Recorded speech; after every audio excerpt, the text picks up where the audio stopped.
राष्ट्रवादी कांग्रेस पर शरद चंद्र पवार गुट के नेता प्रशांत जगताप ने शरद पवार के कार्यों की सराहना करते हुए मुख्यमंत्री देवेंद्र फडणवीस की कार्यप्रणाली पर अपनी तीखी प्रतिक्रिया व्यक्त की। साथ ही उन्होंने वसंतदादा सुभाष इंस्टीट्यूट की जांच समिति को हास्यास्पद बताया। उन्होंने अपना यह बयान एक वीडियो के माध्यम से साझा किया। आइए सुनते हैं आखिर क्या कहना है जगताप का।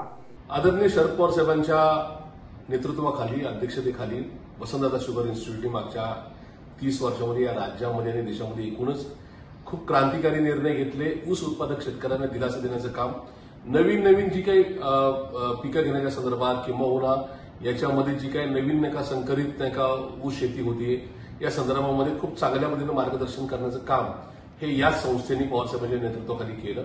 या संस्थेमुळे राज्यातील नव्हे देशातल्या एकूणच वेगवेगळ्या ऊस उत्पादकांना या ठिकाणी चांगल्या प्रकारची दिशा मिळाली।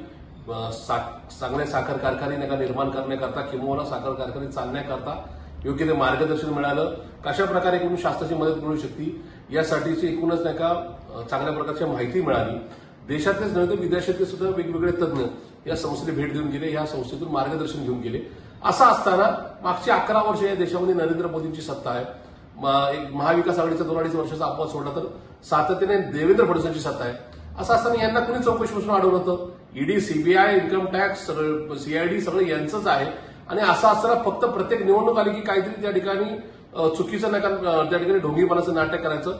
मात्र देवेंद्र फडणवीसांचा हा जो काही एकूणच अहंकारपणा आहे, जो काही उद्दामपणा आहे, तो निश्चित महाराष्ट्राची जनता त्याची नोंद ठेवत आहे। आज त्यांनी ज्या पद्धतीने वसंतदादा शुगर इन्स्टिट्यूटच्या चौकशीची एकूणच समिती निर्माण केली आहे ती निश्चित या ठिकाणी हास्यास्पद आहे। या ठिकाणी महाराष्ट्राच्या जनतेला कळून चुकलेलं आहे। 19च्या इलेक्शनपूर्वी त्या ठिकाणी ईडीची नोटीस पाठवणे, मात्र मग त्याच ईडीला या ठिकाणी पवार साहेबांनी चौकशीला यायला तयारी दाखवल्यानंतर गुडघे टेकायला लागले। हा इतिहास सुद्धा देवेंद्र फडणवीस विसरलेत असं मला वाटतं। त्याच्यामुळे अशा चौकशीने फार काही या ठिकाणी निश्चितपणे होणार नाही। पण पवार साहेबांना वयाच्या 85 वर्षामध्ये तुम्ही ज्या पद्धतीने त्रास देताय, जी संस्था एकूण राज्यात देशात नव्हे तर विश्वामध्ये या ठिकाणी उल्लेखनीय कामकाज करते, त्याला कुठेतरी डाग लावण्याचं काम, त्या संस्थेच्या या ठिकाणी मध्ये कुठेतरी अडथळे निर्माण करण्याचं महापाप जे देवेंद्र फडणवीस करतात, हे महाराष्ट्राचा काळा इतिहास निश्चित लिहिला जाईल असं मला या ठिकाणी निश्चित वाटतं।